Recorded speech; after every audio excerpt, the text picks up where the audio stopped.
Hi, I'm Dr. Andrea Stover, licensed marriage and family therapist, and you're listening to the Modern Day Romantic Podcast.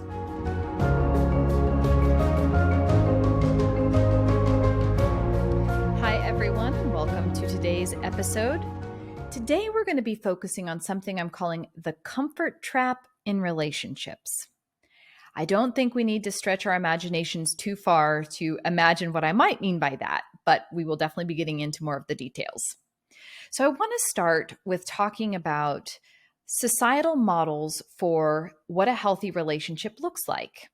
And not just, good communication and, putting each other first or other things that you might hear as to, we kind of have that in our minds. We could answer a question, let's say, of what people think a healthy relationship is. But as I'm talking as far as actually witnessing, observing, being able to have a real experience that's informed, not just the idea of a healthy, functional relationship through time, but the lived experience of that.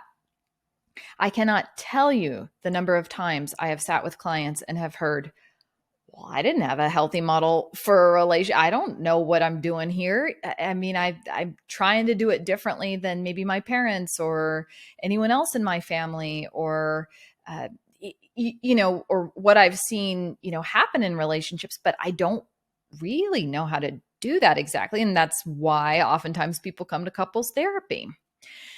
So this lack of having a model, this is really, society does us such a disservice. We're really set up for seeing the beginning of a relationship, and it's not that difficult to become infatuated with someone and to really fall for someone, whether that be real love or not. But, to kind of be in the feel goods for an extended or a certain amount of time, let's say, in a relationship. And maybe you're in that space long enough to, walk down the aisle and commit to marrying someone. Eventually, the relationship is going to have to shift and grow in order to stay viable. That's the nature of life. We are in a constant state of flux. And I think what happens is the beginning years really set the tone for, how that bond plays out through an extended period of time in the relationship. So let's say, for example, there's early wounding that happens in a relationship that doesn't get sufficiently kind of worked through, processed, integrated to where it can be moved forward from that place. And this is where I think things start to really break down. Is it's not just about having, the healthy model of what a relationship is, but it's also about conflict resolution. It's about knowing how to address, what you're feeling, what you're going through, what your experience is, and being able to also hold the space for someone else who may have a different perspective from you, i.e. your partner, and being able to have a constructive, empathetic dialogue that really gets you somewhere.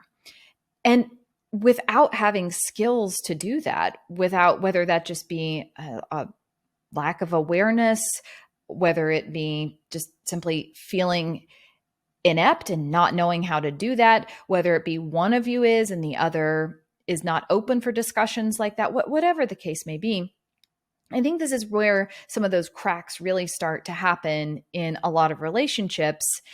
And unfortunately, and sometimes people don't like this, going to therapy is not about reliving the past. It is about going in there and seeing where the dysfunction is. And maybe that means exploring the origin of it so that it can get patched up and you can move forward from there. But sometimes people don't want to go back to those things because they're painful, and that's very understandable. But what I often try to tell people is, look, regardless of if you're willing to do that or not, you're living with this pain every day because your relationship is not growing. It's not getting to that place of, developing beyond that crack or that wound. It doesn't mean that we can't have pieces and parts of the relationship that are continuing to progress forward or, grow. But it's like a house. Like you still have a crack in the foundation, and that's going to need to be addressed at some point or another if the house is going to, be functional and reliable, and you're going to feel secure and supported by that house through time. So I'll just say first off that piece of it, which I think, it's what do we do, when those initial hurts or betrayals or woundings occur in the relationship, and if those don't get patched up or healed in some way, the couple can't really move forward without being susceptible to falling through those cracks from time to time. And I think that's maybe what leads for some people to the comfort trap. And one thing I think the comfort trap is a feeling of false security. It's deriving security from, well, your old trusty, dependable, reliable. I know you're not going to leave me. And so I can feel secure in that.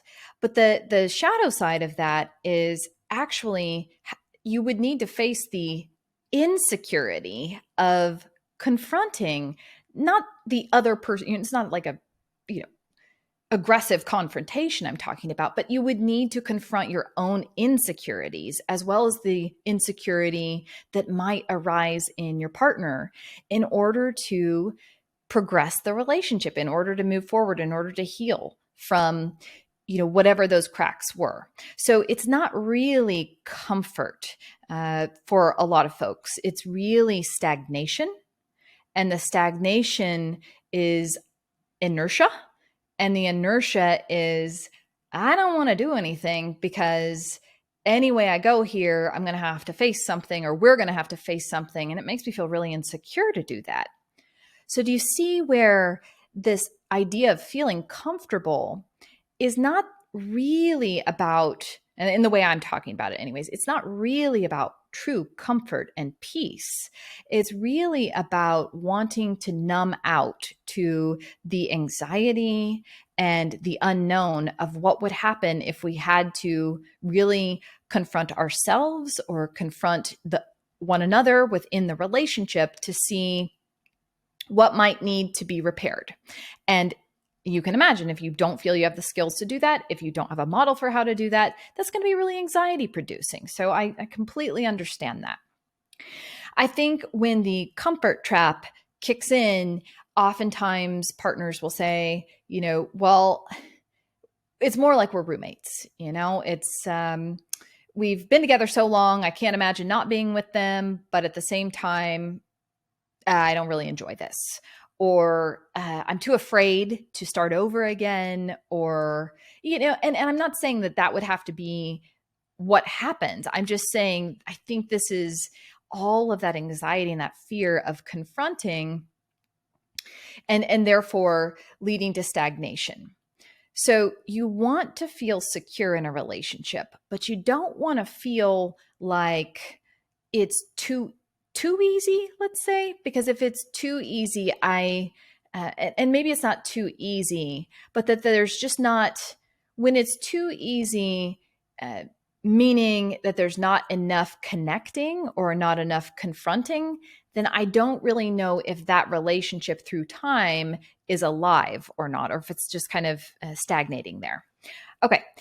So the other side of stagnation, like the opposite, I think would be having a highly, what you're looking for is an alive, like something that feels viable. And I'm going to talk about the principle of eros or eroticism. I don't mean that sexually or, in kind of like a pigeonholed way of talking about that. What I mean is that erotic energy or eros is the power, is the energy behind transformation. It is what is needed in order to bring about the change, in order to grow, in order to rebirth something into a new form. And it can be, we all know birth can be really messy, it can be painful, but it can also be really enlivening. So that's where the passion resides, is in eros. And oftentimes couples that are in the comfort trap have kind of dimmed their flames. There's not a lot of passion, let's say. So, one thing I really want to say about that is I think it's important for each person to tend to their own inner flame, meaning what lights you up? Where is your passion? And is the relationship suffering because perhaps in your life you're not showing up as, who you would like to be, or in the particular form or shape that you felt like your life would go, because you're also afraid to, be vulnerable or risk that. So it's not always, because of the relationship that we fall into that. It can also be because individually our flame is dim, and therefore we're just not bringing, the alive version of ourselves to the relationship. So we want to really make sure to stay in eros, to stay in that erotic space of, I feel really passionate about this, or I feel a strong conviction about, following this path in my life, or, doing something meaningful. And it's okay. Like I said, we're in flux a lot. It's not always going to be that way. And the comfort trap can be a phase. It can be a chapter. It doesn't have to mean it's a sentence for the rest of the relationship. So the steps required would be, can we, kind of shock this thing back to life? And is it me that needs shock back to life? Is it, and therefore the relationship will come back to life? Is it outside of the relationship I feel really good, but, within the relationship, I'm struggling to feel like I can keep my flame going? That's another important piece of it, I think, because you want to be really clear about that. That's really going to direct how you proceed and what to do next. Okay. So, finding and tending to your flame, the spark in the relationship, I think that can go out for a lot of different reasons, but a really common one is when the roles shift from being partners, like simply partners to one another, to introducing being parents together. It can be really hard to juggle that. And I think that's why there hasn't been a lot of healthy modeling, because oftentimes the couple can collapse into the role of being parents at the expense of the marriage or the subsystem that is the couple. So I always want to encourage, if that's you, or in the relationship you're in, for the couple to find some space to be outside of those roles of maybe mom or dad or parents. And it's funny because a lot of times people will say, well, we did it, we went on a date night, but all we did is talk about the kids. So yeah, we just, wow, we have not, we have a hard time getting out of that role. So I think that's something, a place, if it's not the initial kind of cracks or woundings that occur, I think this is another place where the comfort trap can set in, because kids are a lot of work. It's a lot of energy that goes into that. And sometimes you just don't feel like you have the capacity to be, the two adults, that the partners connecting at the end of the day. If at all possible, even for 5 minutes, I think that's a really important thing to do to maintain the couplehood. And by the way, whatever you do, with raising your children, you are the model for them moving forward. So it's really important. If you don't feel like you had a model, just remember you are the model for your children, and you may not know how to do it exactly right or perfect, and that's totally fine. But how might you bring, oh yeah, this is a new, I'm committed to this, we'll say. I'm really invested in trying to learn and also become the model that I maybe didn't have.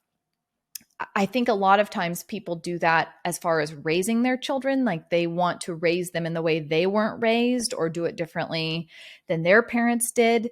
But sometimes they forget about the piece of the couple involved in that, which is, it's not just about how you treat your children or raise them. It's also about what you're modeling for them about relationships, including the relationship with you and your spouse. Now, I know that's not going to fit for everyone, but I did just want to give that as an example there. Okay. So we've got this, one version where maybe we fall into the comfort trap because we are in other roles outside of, it could also be where, it could also be work related and getting a promotion or just having a lot of responsibility there. It could be all other things that may take you away out of the primary, relationship. It's just we only have so much energy, and so it's easy to kind of fall into that comfort trap sometimes. And then the other side of it, as I said earlier, is maybe not knowing how to address things so that you can continue to work through those and grow and progress the relationship. And therefore, it's kind of stagnating. Okay. The final piece that I wanted to talk about was when you feel like there is that lack, when you feel like something's missing or you're discontent or dissatisfied, that's very often consciousness's way of kind of knocking on our door and saying, hey, it's time. It's time. If something's lacking, if something feels like the container's too small or it just doesn't fit anymore, I need something bigger, then that's probably what's being asked of you. And that does require work and effort and openness. But I don't think these symptoms are a result of, because something went wrong. I think that this is actually how, growth tries to get us on board. And if we don't come to expect or see growth is a natural part of and is expected to be a part of our relationship or our marriage with one another, then we might mistake the feelings of dissatisfaction and discontent as something to be afraid of rather than to be, embraced and dealt with and felt. We can feel the insecurity of the unknown, of course, and the anxiety that would come with that.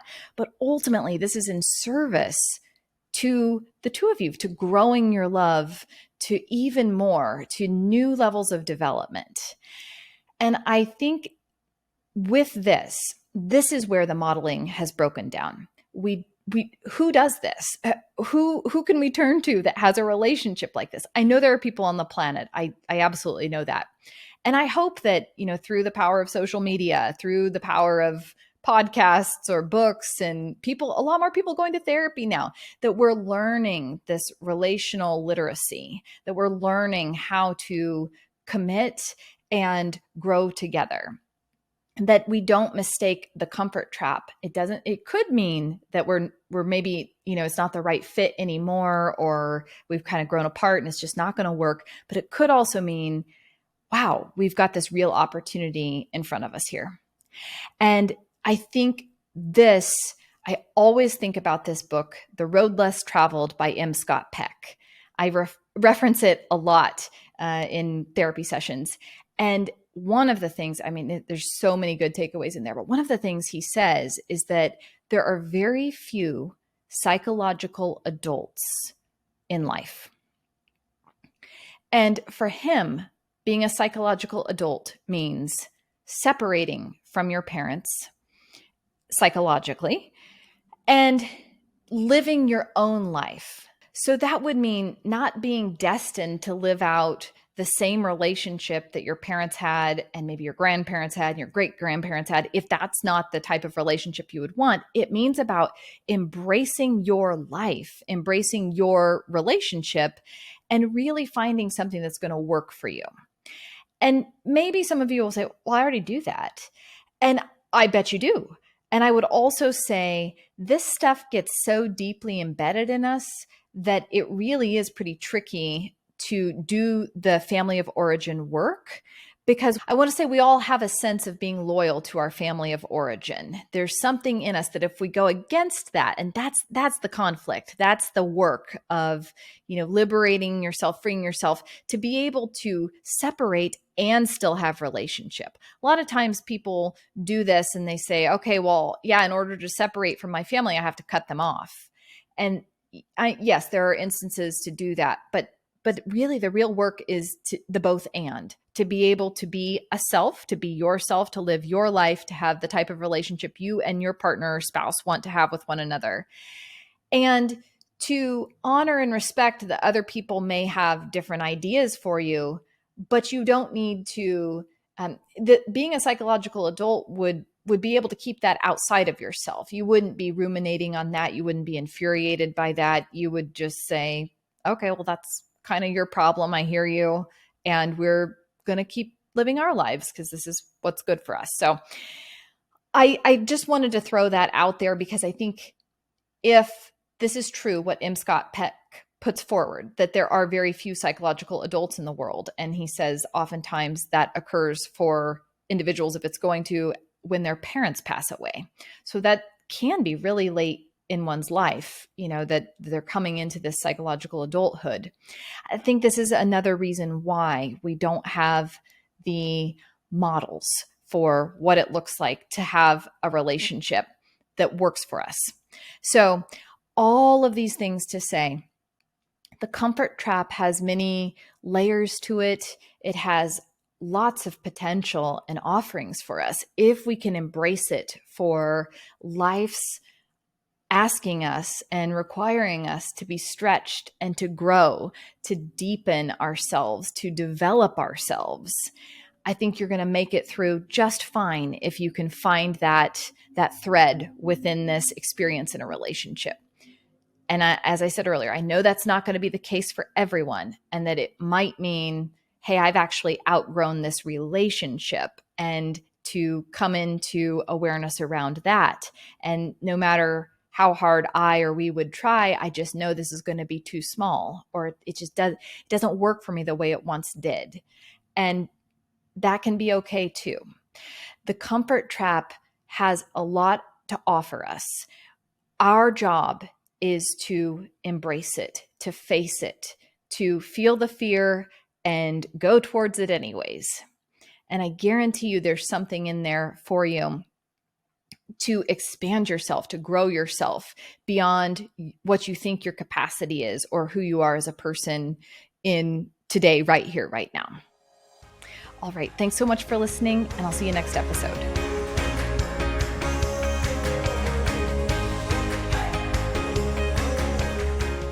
Thanks so much for tuning in to today's episode. If you're interested in learning about ways to work with me, head over to my website, themoderndayromantic.com. From there, you'll be able to contact me and learn a bit more about the customized intensives and retreats I offer both individuals and couples. You'll also be able to support future podcast production via Patreon. There are several membership levels to choose from, including the Beating Hearts Club, which gives you access to exclusive content every month. Thanks so much for your support, and I'll see you next episode.